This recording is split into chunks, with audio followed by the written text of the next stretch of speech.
Every family keeps a ledger. Some of them write it on paper, most of them don't. The unwritten kind is the one that haunts a daughter most because you feel it taking silent debits from your name for 40 years and you never once see the column where they are posted. You learn after a while that the debits appear on birthdays, on the phone calls that don't come, on the graduations nobody attends, on the sentences at the dinner table that stop just before your name. My name is Bunny Tinsley, and on my 44th birthday, alone in my Boston kitchen with a slice of cheesecake I had bought for myself at noon, I finally asked to see the ledger. My family was horrified that I asked. They were more horrified by what I found. Before I take you back to that Tuesday in February, please take a moment to like and subscribe if stories about women who stop carrying unwritten debts mean something to you. And in the comments, tell me where you're watching from and what time it is in your corner of the world. Now let me take you back to February 17th, the day the arithmetic finally came due. I unlocked my Southdown apartment at 6:32. I'd stopped at Flour Bakery at lunch and bought myself a slice of cheesecake because I'd known by then that nobody else would. The fridge hummed, the counter was clean. A small jar held 3 white tulips I'd cut for myself the day before. The phone lay face down. I turned it over. No missed call from my father. No missed call from my mother. One text from Hannah, my cousin in Portland. Happy 44 Bun. Call me when you can. I set it down. I cut the cheesecake. I ate standing at the counter because sitting would have made it into something. 44 is the age where you stop waiting for your parents to become different people. I had learned years ago that disappointment comes in 2 shapes, the one that hurts and the one that doesn't hurt anymore. The second one is the scarier shape if you ever find yourself holding it. I opened my calendar. I moved past the small number marking my birthday because nobody had put anything near it. I tapped Wednesday. I wrote a note. Call back realtor. Berkshire's listing. The cheesecake was very good. Flour knows what they're doing. I rinsed the plate. I washed the fork. I hung the dish towel on the oven handle the way my mother had taught me when I was 7. I thought about how she had taught me 1,000 small things and had never once taught me that I was allowed to need her. Later that night, I would learn my mother had called my house phone 3 times during the day. None of the calls had been about my birthday. All 3 had been about something they wanted. A mother who calls 3 times in a single day without stating a reason is never calling to say hello. She is calling about something she needs her daughter to do. I checked the old landline in the hall. 3 new voicemails, all from my mother. I played the first one while I unpinned my coat. Bunny, it's Mom. Give me a ring when you can. The second one, 20 minutes later. Sweetheart, we need to set something up. Please call. The third one at 5:40. Your father and I are hoping you can come to Connecticut Saturday. It's important. Not a single happy birthday. Not a single honey. I know what today is. I stood in the hallway and let the cold from my coat leave my shoulders before I picked up my cell and called back. She answered on the first ring. Oh, honey. Good. Listen, we're doing a little family thing Saturday for Weston's new launch. I counted 3 seconds in my head. Saturday the 21st, I said. Yes. Why? There was nothing in her voice that touched the date. Nothing. That's fine, Mom. I'll come. Your father wants to discuss something important with the whole family there. I'll be there, I said. I hung up. I sat down at my kitchen table. My hands moved a little when I set the phone on the wood. When someone tells you they have something important to discuss and they don't tell you the subject, it is almost always a conversation about money. I had worked in public relations long enough to know that rule. My mother hadn't forgotten any of my brother's birthdays in 42 years. She had built her calendar around his candles. She had not built it around mine. I set the phone face down on the counter. I kept both hands flat on it for a moment. Then I went to the kitchen table and reached into my work bag. I took out the black moleskin I'd carried for 11 years. It was soft at the corners. I flipped past the client notes and the briefing drafts, past the half-finished grocery lists to a page near the back where I had written in 2 columns in pencil since last July. 14 listings, each one with a date, a price, a line of shorthand. The 11th line was circled twice. 3-bedroom cottage. Otis, Massachusetts, Benton Lake, 6725. Cedar siding, dock 3/4 acre. I opened my banking app. The bonus had landed that morning, $94,000, 28% above target. I had closed the Rearin account through a crisis in December that had eaten 2 vacations and 4 weekends. Our CEO had pulled me into his glass office on Monday and said one sentence I wrote down in the moleskin that night. Bunny, spend this on yourself. You earned it alone. I looked at the number on my screen. I looked at the circled line. I looked at the kitchen with its jar of tulips and the washed fork on the towel. For the first time in a very long time, I didn't ask myself whether I should keep that money in case my family needed it. A savings account isn't a family fund unless you have signed something that says it is. I had never signed a thing. I opened the email from my mortgage broker I had been ignoring since November. The pre-approval was still active. The proof of funds letter was good for 30 more days. I wrote one line in the moleskin. Tomorrow, Otis. At 25, I learned my first real lesson about where I sat on the Tinsley family map. I want to tell you that story now because it is the map that ended up folded into every other map I was given. After I had just been promoted to associate director, I drove 2 hours from Boston to Fairfield on the night of my birthday with a small cake on the passenger seat and a bottle of my father's preferred scotch on the floor. I hadn't told them I was coming. I thought surprise would look like love. I parked on the street. The dining room light was on. Through the window, I could see my parents, my brother, and 2 neighbors from down the block around the table. A banner I couldn't quite read hung over the sideboard. My mother opened the front door and blinked. "Oh, honey, we didn't know you were coming. It's my birthday, Mom." Her face moved and then settled. "We're finishing dinner. Weston just signed his first consulting client. Your father wanted a little thing." The banner said, "Congratulations, West. My father didn't leave the table. Come sit, sweetheart. Did you eat?"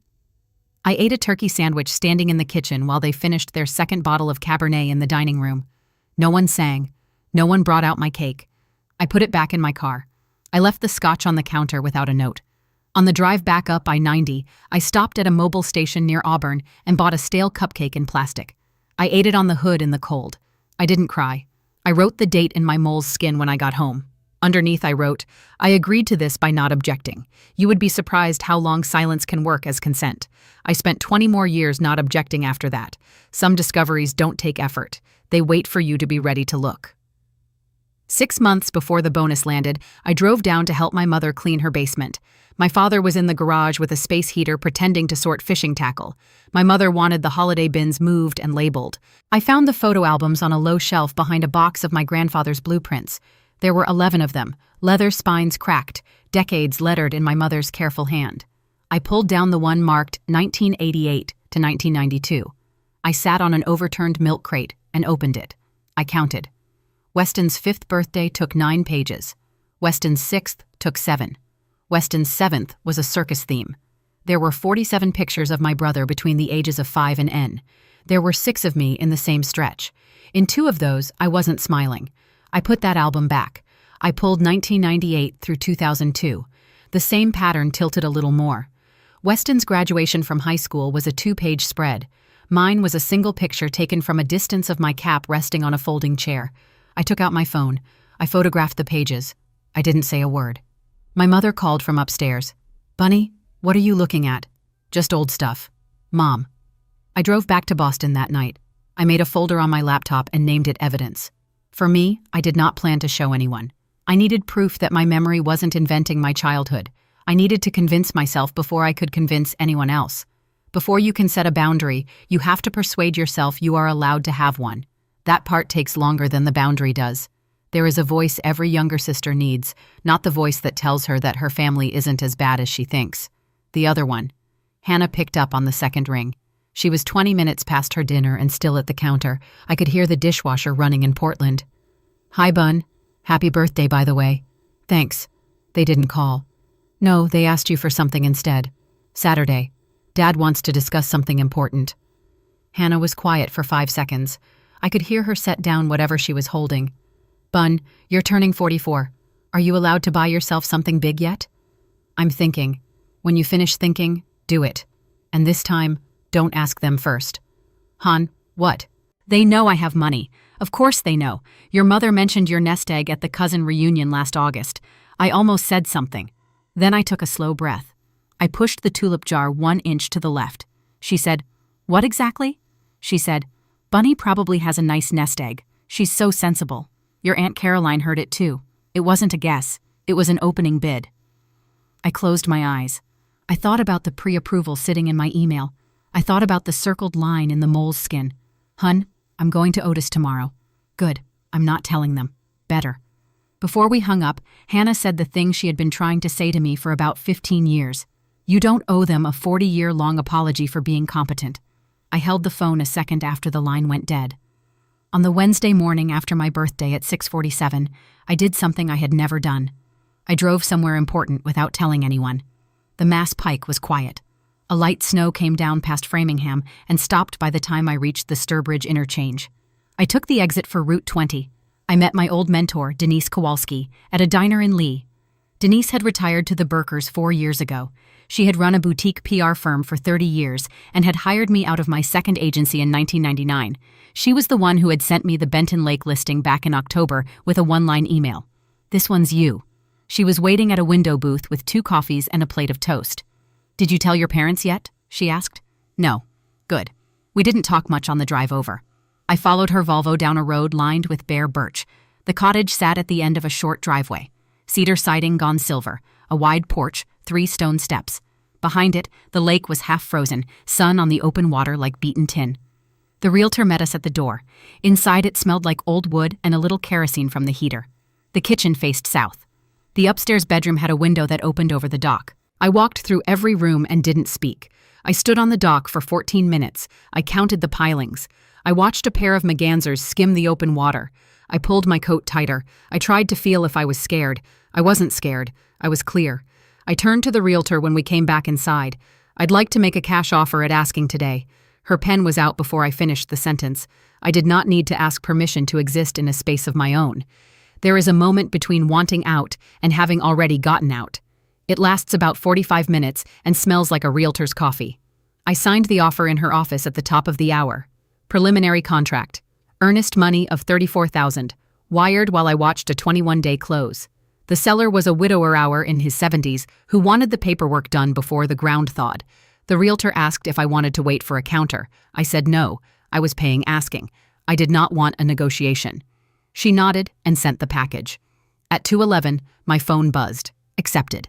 I stepped out into the parking lot. The snow had started again, heavier. Denise was leaning on her Volvo with her hands in her pockets. "You did it." "I did. How do you feel?"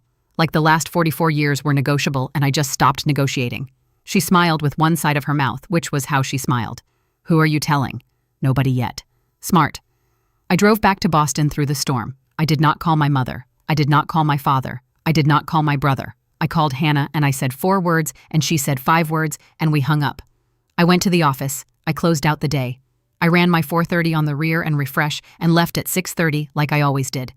At home, I sat at the counter and looked at the jar of 3 white tulips. I had 9 days until Saturday dinner in Connecticut. I had 11 days until closing. Discretion isn't secrecy. It is refusing to invite commentary on a decision that has already been made. Saturday came. I wore the navy cardigan my mother had complimented 2 years ago. I don't know why. I still don't. I drove down the Merritt Parkway with a bottle of red I hadn't broken open in 6 months. I came up the driveway at 4:12. My brother's Jeep was already there. A rental plate I didn't recognize sat behind it. My mother opened the front door and put a hand on my sleeve without a hug. "Honey, come help me with the salad." No mention of my birthday, no candles in sight, just the smell of a pot roast that had been in since noon and the quiet competence of a woman who had done this exact version of Saturday 50 times. My father shook my hand the way he had shaken the hand of the insurance agent last Thanksgiving. "Good trip up." "Fine, Dad." Weston was on the couch, shoulders loose, phone out. He looked up like a man interrupted. "Hey, Bun." "Hi, West." Lauren was on the love seat with a laptop balanced on her knees. Her 2 boys were on the rug with a tablet between them, the 6-year-old narrating a game to the 4-year-old in a whisper. Lauren smiled too quickly. "Auntie B, good to see you." Dinner was set, rolls in a basket, butter in a dish shaped like a leaf. My father said a short grace. He thanked God for family and for good health. He did not thank God for me by name. He did not thank God for Weston by name either. This was new. This was deliberate. Lauren cut in after her first sip of wine, not even a full second pause. "Bun, you probably know a few folks in Boston who'd be into an angel round, right?" I set my fork down. I didn't answer. Dinner at the Tinsley house has always had 2 halves. The part before dessert and the part that actually matters. The part that matters always comes after. My mother stood up during the apple crumble and walked her grandsons upstairs. Lauren followed with the tablet like an assistant to a surgeon. That left me, my father, my brother, and a coffee pot that hadn't been poured yet. My father placed his hand flat on the table and folded his fingers in, which was what he did when he was about to make what he called a family decision. "Bunny, we need to talk about West Strategic." Weston lowered his head an inch. He did the sheepish look. He'd been doing it since he was 7. "Wes needs a bridge, $18,000, to keep payroll through the second quarter." My father looked at me the way he looked at waiters. Your mother and I have tapped out. You're the one who can do it." My mother appeared in the doorway exactly on the beat. The timing was rehearsed. I could almost see the chalk marks on the floor. "Sweetheart, family takes care of family." I took a sip of water. I put the glass down. I did not look at Weston. My father kept going. "We'd document it as a loan. You can write it off if you like. Either way, you're the safest bet." Lauren came down the stairs behind my mother. She leaned against the frame and crossed her arms. She wanted to watch. My father leaned in. His voice dropped by a small amount. "You don't have a family of your own, Bun. We're it." I had spent 7 months preparing the answer my father had assumed I'd never earned the right to say. I had also spent 40 years absorbing every small version of the sentence he had just put on the table. The first time you say no to your father out loud, the word is shorter than you expect. I put the glass on the table. I looked at my father. No. Silence. Weston glanced at my father. My father's jaw moved once. "Excuse me. No, not this time. Not that amount. Not that project." My mother took a step from the doorway. "Honey, you don't mean that. You're tired. You drove in from Boston." "I mean it, Mom." My father's color rose in the sides of his neck. "Your brother is struggling. Then his wife can take a job." Lauren's face went tight around the mouth. She didn't speak. She couldn't. Not yet. Weston held up both hands, palms up, the boyish gesture he had practiced into his 40s. "Bun, come on." "I'm not discussing it, West." "Bunny." My father again, steadier now. "We are asking for help." "I heard you. The answer is no." My mother tried one more version. "At least tell us your reasoning, sweetheart." I looked at my mother. I thought about the 6 albums. I thought about the mole's skin in my bag. My answer doesn't need a reason. It just needs to be clear. I stood up. I took my plate and my glass to the sink and rinsed them and set them upside down on the drying rack. My mother had taught me that when I was 7. I did not leave the house yet. I went back to the table. I refilled my water. I sat down. I was not running. I did not mention the cottage in notice. I decided without announcing it to anyone, they were not going to find out from me. On I-84 North, past the bay at Hartford, I understood that a no does not end a conversation. It opens a different one. I drove in silence. Radio off, snow done. The reservoir looked black under the overcast. My phone lit up 4 times on the passenger seat. 3 times it was my mother. Once it was Weston, I didn't answer. At a rest stop near Sturbridge, I pulled off. I went inside. I bought a black coffee at a Dunkin' and sat at a corner table with my coat still on. The fluorescent light buzzed over a man in a Carhartt jacket eating a breakfast sandwich at 8 at night. I opened Zillow on my phone. I typed the Benton Lake address from memory. The listing had updated. Red banner pending. My chest moved in a way that wasn't anxiety. I opened my mole's skin on the table and wrote one line, "House is mine on the 3rd. I thought through what would come next. My father would not call tonight. He would call a neighbor first and complain. My mother would send a voice note at 6 o'clock in the morning with a word like disappointed. Weston would text something that ended with a period instead of an exclamation point. Lauren would draft an email and sit on it for 24 hours. I could see the whole next week from the rest stop. I did not feel big or brave. I felt quiet. I went back to my car. I drove the last 80 miles home. I parked. I walked up the stairs to my apartment. I did not check my phone again until morning. When you say no to people who have always heard yes, the first silence is the longest. Monday morning, I reached my office at 7:42. I made the first coffee. I listened to my phone ring like it was living its own life. 7 voicemails in 12 hours. I sat at my desk with the door closed and played them. My mother. Sunday afternoon. "Honey, you hurt your brother. Call me back." My father. Sunday evening. "This is not how family operates." Bunny. Weston. Late Sunday. Bun. "Hey, we really need to talk." "Okay." Lauren. Sunday night. "I hope you know you broke your mother's heart." My mother again at 6:14 Monday. "Bunny, we are worried about you." My father again at 7:02 Monday. "Call your mother. She is distraught." Lauren at 7:40 Monday. "If you just explain, we could work this out." I listened to each one. I did not reply. I deleted them one after another the way you delete expired client flags from a shared folder. At 8, I led the morning stand-up on the rear and rebrand. I was sharper than usual. I took notes in my mole's skin and marked 3 action items. At 10:30, an email came into my work address from Lauren. Subject, professional courtesy. "Hi, Bunny. As a professional courtesy, would you be willing to make introductions for Weston to 3 contacts of yours? See attached deck. He'd follow up directly. Thanks for considering warmly, Lauren." Attached was a pitch deck. The first name on the target list was the CEO of Ririn, my biggest account, the account I had bled for in December. I closed the deck. I did not forward it to HR. I did not reply. I added a single sentence in my moleskin under today's date. Professional courtesy means you don't use a relative's inbox to pitch. 10 days later, I sat in a closing room in Great Bington and signed my name 47 times. The attorney was a woman in her 60s named Kate Pomeroy. With a gold pen, she clicked twice between pages. The seller attended by speakerphone from his daughter's house in Florida. He was cordial. He asked me to send him a photo of the lake in April. I said I would.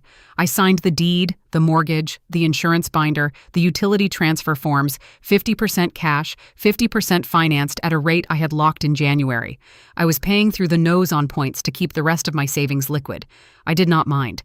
I had made my peace with paper costs a long time ago. The keys came across the table in a small white envelope, 2 brass keys still sharp on the edges where they had been cut that morning. I drove to Otis in the blue light before sunset. I parked on the gravel. I unlocked the front door myself the way the former owner had unlocked it for 41 years before me. I stood in the entryway.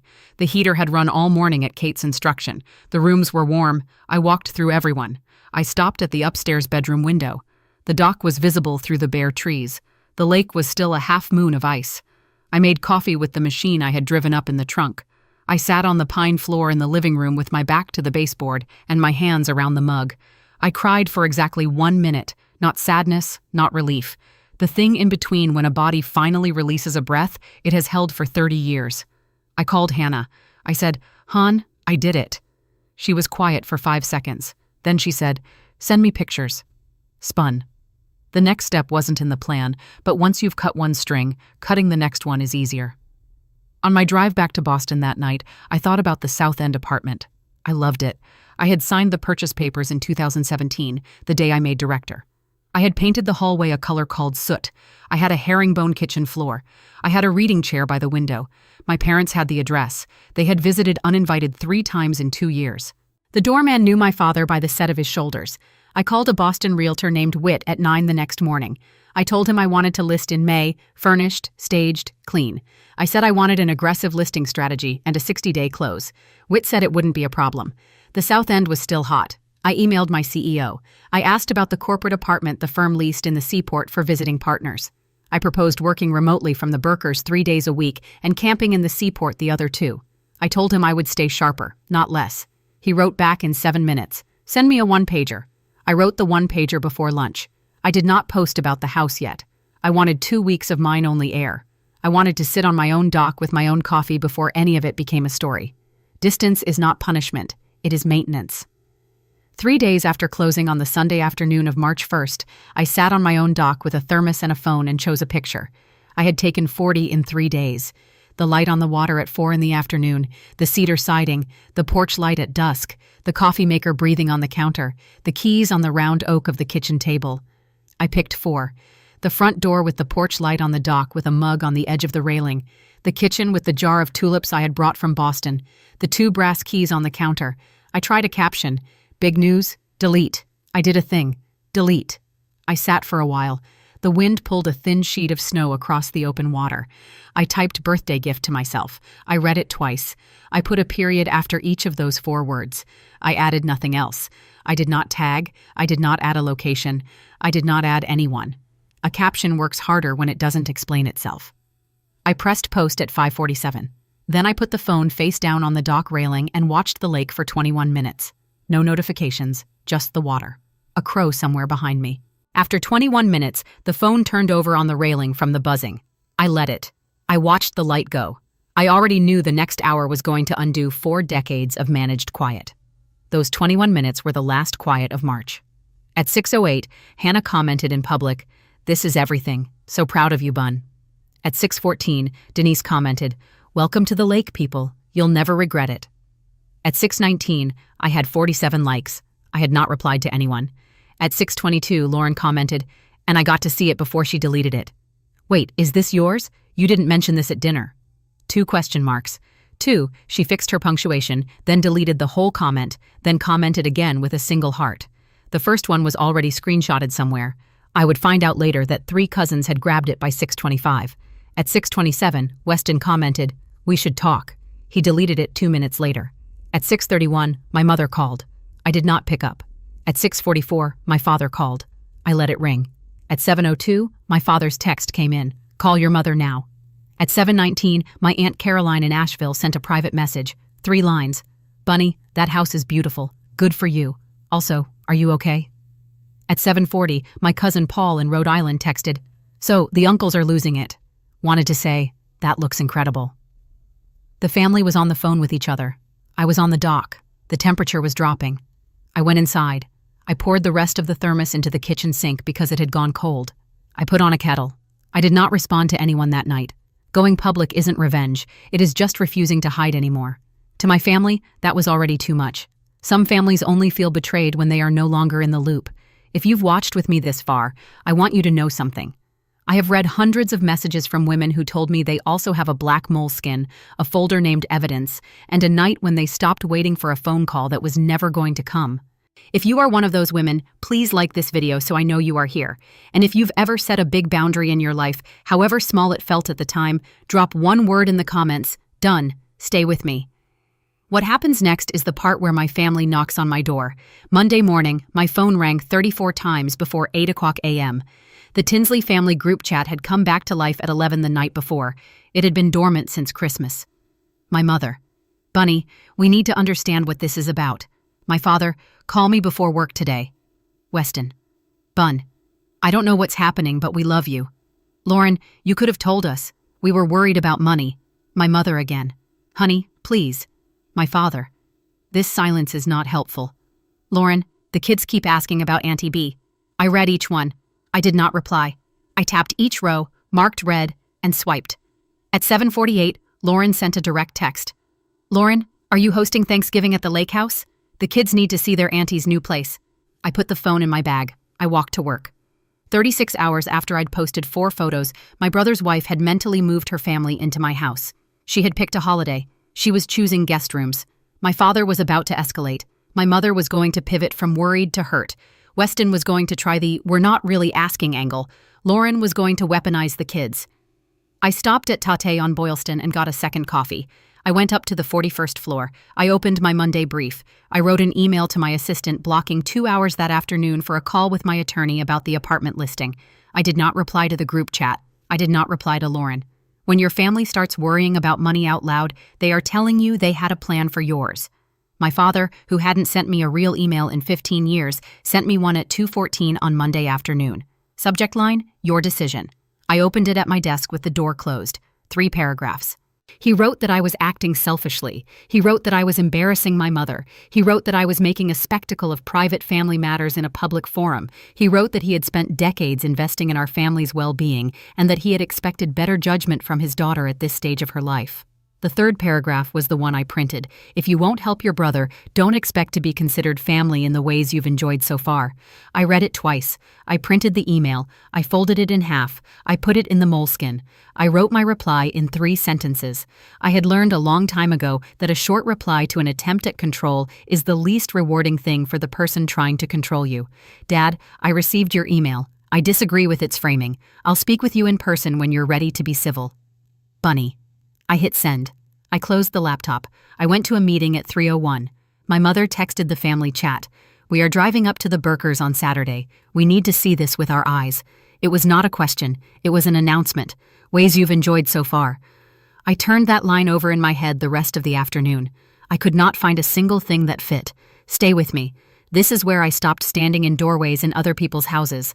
I stood on the pine floor of my own. Saturday, March 7th, 10:23.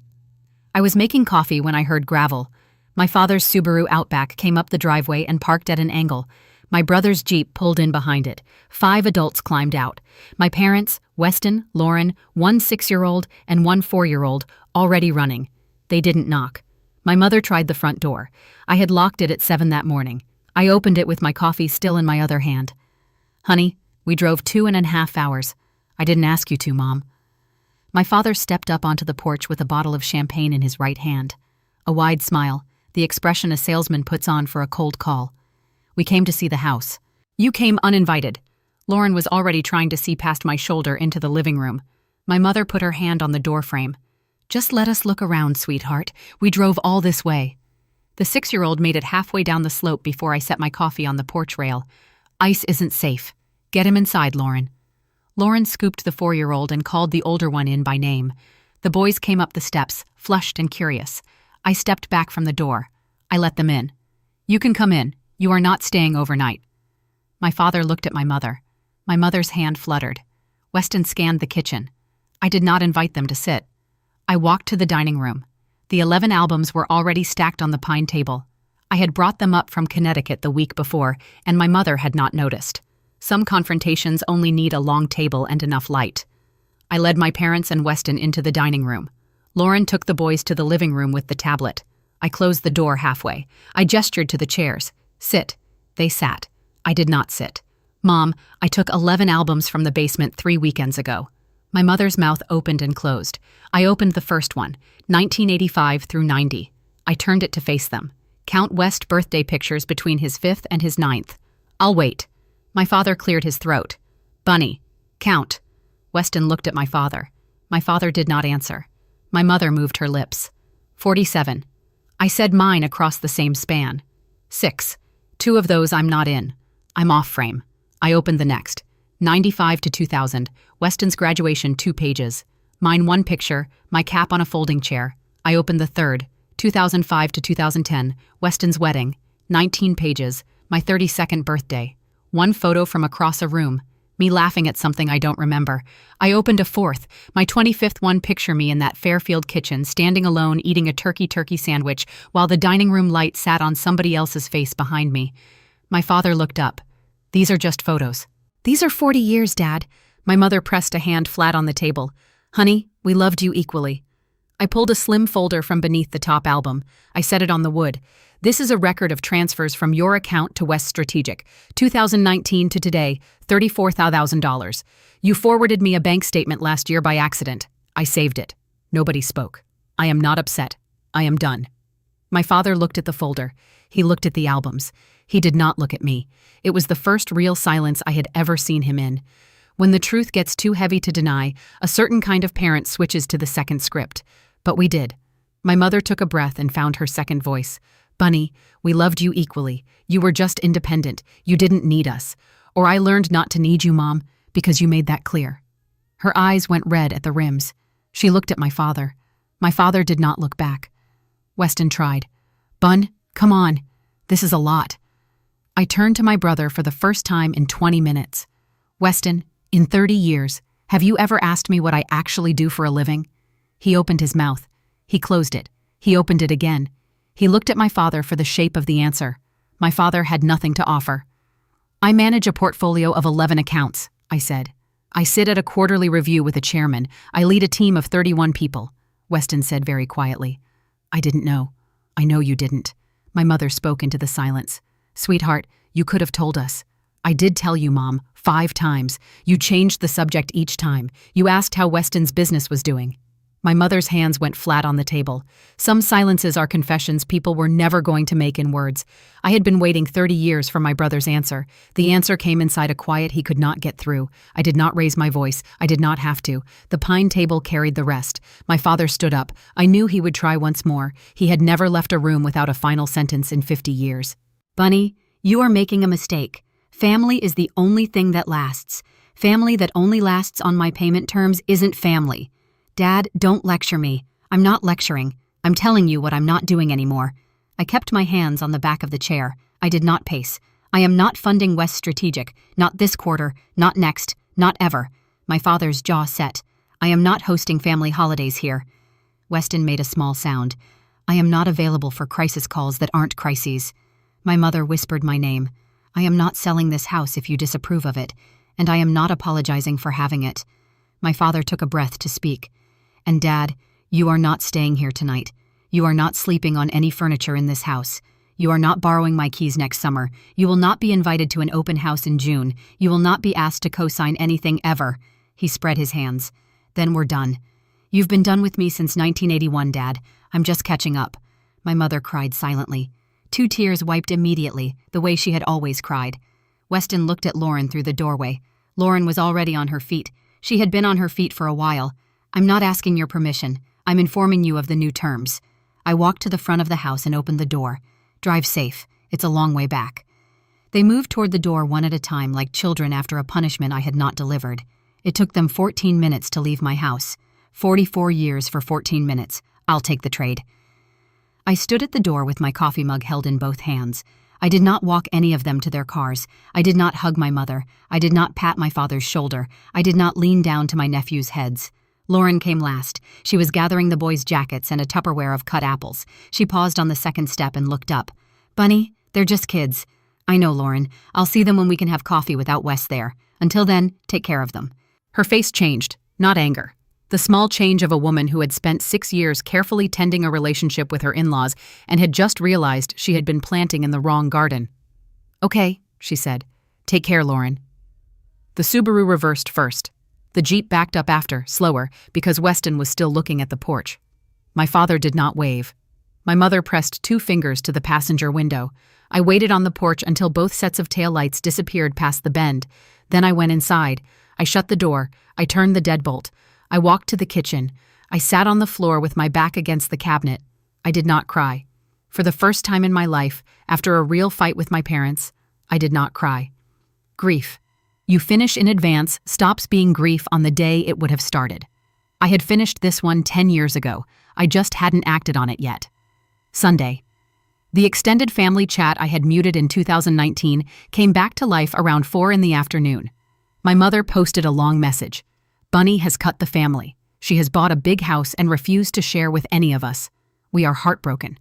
My Aunt Caroline, whom I had not spoken to in 8 months, answered inside 2 minutes. Margaret Bunny has earned everything she has. Leave the girl alone. An aunt on my father's side posted a crying emoji and a prayer hands emoji. My cousin Paul posted a photo of a lake. Congrats, cousin. My cousin Teresa in Virginia posted 3 paragraphs siding with my mother. 2 minutes later, another cousin quoted her post and wrote 1 word. No. Hannah posted once from Portland. I have been watching this for 30 years. The only line Bunny cut is the line where she was being drained. The chat went quiet for 90 minutes. Then at 6:14, I got a private text from my Uncle Earl. My father's older brother, 78, retired from 30 years at the Hartford Fire Department. Bun. Your father did the same thing to our sister Louise in 1974. Frozo before getting married. He wanted her to buy into the family business. She didn't. He didn't speak to her for 9 years. She passed before he apologized. I'm sorry it took this long for someone to name it. I read the text 3 times. I sat on the porch step and put my hand over my mouth. There was another woman in this family 50 years ago. No one had said her name since. Monday, the office. I had been a little afraid of being distracted. I wasn't. I came in at 7:30. I led the rear and refresh pitch at 10 with 3 senior partners and 2 directors from the client side. I was sharper than I had been in a year. I closed the refresh with a $2.1 million retainer renewal and a request from the rear and chairman to extend my team's scope to their 2 new subsidiaries. The renewal email from their GC came in during lunch. I forwarded it to my CEO with 1 line. Booked. He walked the length of the floor to my office. He leaned on the doorframe. You seem settled. I think I am. He nodded once. Let me know if you want a full board seat next year. You've earned it. You have my vote. You have the chair's vote. You have Moran's vote. That's 3 of 5. I'll think about it. Thank you. I closed the door after he left. I sat for 1 minute and did nothing with my hands. Peace at home is not the opposite of ambition. It is the ground beneath it. I had been doing both for 26 years on a borrowed foundation. I now had my own. The foundation was not a metaphor. It was 120 feet of cedar frame on a 3/4 acre in Otis with a 30-year roof and a new boiler. 2 weeks after the confrontation, a letter arrived at the Boston apartment, a real one-paper, her handwriting on the front. I carried it up to the kitchen. I set it on the counter next to the jar of tulips. I made tea. I opened it with a steak knife because I could not find a letter opener anywhere, and I realized I had never owned one because I had never expected a letter. 3 pages. My mother's script. I am going to put parts of it here, not because I want to expose her, but because some of her sentences belong to other women who got a version of the same letter late in life. I thought I was a good mother, Bunny. I am not sure I was a fair one. I think those 2 things are not the same, and I had let myself believe they were. I forgot your birthday this year because I let myself get carried away in your brother's story. That is my fault, nobody else's. I cannot fix 40 years. I am not asking for an opportunity to try. I am only writing to tell you I have started to look. Your father will not look. I am not writing for him. I am sorry for the night you drove down when you were 25. I remember it. I have remembered it for 20 years. I told myself a shorter version at the time. I have stopped telling myself that version. I love you. That was never the problem. The problem was what I did with it. I know that now. There was no request at the end. No, please forgive me. No, let's set up a call. I read it twice. I walked out to the dock. I sat for 20 minutes. I wrote back in 3 lines. Mom, thank you for the letter. I received it. I need time, Bunny. Weston called me one time, 3 weeks after the confrontation. I answered on the second ring because I had been expecting the call and I had decided what I would say and what I wouldn't. Hi, West Bun. His voice was thinner than I remembered. I'm closing West Strategic. Lauren's taking a job at her cousin's firm in West Hartford. Okay, I'm getting a W-2 job. 95. It starts May 1st. Marketing coordinator in Hartford. Okay. There was a long pause. Bun, did Dad ever show you the spreadsheet? What spreadsheet? He had a spreadsheet from 1984, a plan for my name on the family accounts. I saw it for the first time last week. There were columns, Bun columns going up to 2030. I did not speak. I thought I'd earned things, Weston said. I thought I was doing it. I hadn't. I was being funded. Another pause. I'm sorry. Bun. Okay. West is there. I'm not there yet. I'm not saying I'll never be there. I'm saying not yet. Okay. Take care of your boys. Yeah. I hung up. I sat on the dock for a while. I did not feel triumphant. I did not feel anything with the name. I felt like a woman who had waited 30 years to hear a sentence and had heard a version of it, and the version was enough for a Tuesday. People who have been overfunded their whole lives don't wake up suddenly. They wake up quietly. In May, the South End apartment sold 8 days on market, 4 offers. I took the highest at $89,000. Witt had earned his fee. I did not go to the closing. I signed by courier. I did not go back to pack. Hannah flew down from Portland for a long weekend and did it for me with a moving company I had vetted. She sent me one photo of the herringbone floor, empty, and a thumbs up. I paid off the lake house mortgage the next morning with a wire. I topped up my retirement. I set aside the rest in a high-yield account with a name that made me smile. I went to the DMV in Great Binkton the following Friday and changed my driver's license to the Otis address. The clerk took my old license in exchange. She handed me the new one warm from the printer. I walked to the car in the rain. I sat in the driver's seat. I held the new license in my right hand for a minute. Then I drove home. Home, a word I had been very careful with for a long time. Address changes are sometimes the quietest kind of divorce. I had just signed one. No attorneys, no court, no witnesses, but a DMV clerk. First weekend of June, Hannah flew into Boston on a Friday morning, rented a car, and drove up to Otis with a homemade cake in a tin on the passenger seat. It was not just Hannah. Denise came over from Lenox. 2 colleagues from the agency, Priya and Marcos, drove in from Boston. A yoga teacher named Francis, who ran the Tuesday class at the studio in Lee, walked over from the next cove. Hannah set the cake on the dining table. Buttercream, small, uneven letters. She had clearly iced herself with a plastic bag. 44. Late, loud, and lakeside. I laughed. I had not laughed like that in a year. We grilled on the dock. The sun lingered the way it does in June up there, and the lake went the color of weak whiskey. Somebody put on music. Somebody else brought out a second bottle of wine. Marcos's 4-year-old threw stones into the water, and I did not tell her to stop. At dinner, Hannah lifted her glass to the birthday that finally arrived. I lifted mine. My eyes filled, and I did not fight them. Thanks, Han. Denise nodded once across the table at me. She had watched the full arc from the 27-year-old associate who used to apologize for taking vacation to the 44-year-old woman on her own dock. She did not need to say anything. After everyone left, I washed the plates. I wrapped the cake in foil. I stood on the porch and listened to the lake move. Chosen Family isn't a second prize. It's the graduate program. I had been doing the undergrad alone for 26 years. I was ready for harder reading. September, 6 months after closing, I sat on the dock with the first black coffee of fall, a quick accounting since that is still how I think. I had been promoted to Vice President of Client Strategy in July. The board seat was confirmed for the January meeting. My one-pager about working 2 days in Boston and 3 days from Otis had become a company-wide flex policy. 2 months later, I had turned one of the downstairs rooms into a writing room. I had started a column for a trade magazine, 47 journal entries in the Moleskin, plus 1 essay I had sent to a small literary quarterly. They took it. Lauren sent me a short text every month, photos of the boys. The 6-year-old lost his first tooth in August. I answered each one warmly and briefly. Weston sent me an email every month, too, never with a request, usually about a podcast he was listening to. I did not reply. I did not delete them either. They sat in a folder called West. I would get to them when I was ready. I was not yet. My father did not call, he did not email, he did not write. My mother sent 2 more letters after the first. I answered the second one with a short note. I did not answer the third one. I would not yet. Hannah and Denise had come up 3 times. We had started a book club that met at the house once a month. 6 women, all of them older than 40. The new normal is not exciting. It is the first thing that has ever actually been mine. That is my story. It is not finished, but it has finished enough to tell. I sat on the dock on the last warm Saturday of September with the mole's skin open on my lap. I turned past the listings page and the column of dates and the printed email from my father. I reached a clean page. I wrote the date at the top. Underneath, 1 line. Today, I owe no one an explanation for my own address. The sun dropped behind the low ridge to the west. The coffee had gone lukewarm. My phone was in the kitchen, turned off where it had been since 10 in the morning. I watched a pair of mergansers track across the open water. I watched the light go from gold to copper to a pale cold blue.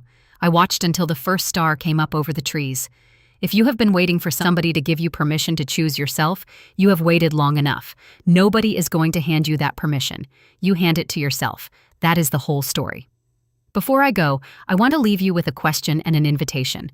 If any of this touched somewhere in you, please let me know in the comments where you are in your own boundary-setting journey. Are you still seeing the pattern? Getting ready to say your first no? Have you already said it? And are you sitting with the silence that comes after? I read every comment. Please subscribe if you haven't yet. The next story I'm working on is about my Aunt Louise, the woman my Uncle Earl named in his text. The one who bought her own place before any of this was a trend, and the life she built afterward that nobody talked about until now. Link in the description when it goes live. Until then, take care of yourself. Take care of your own address.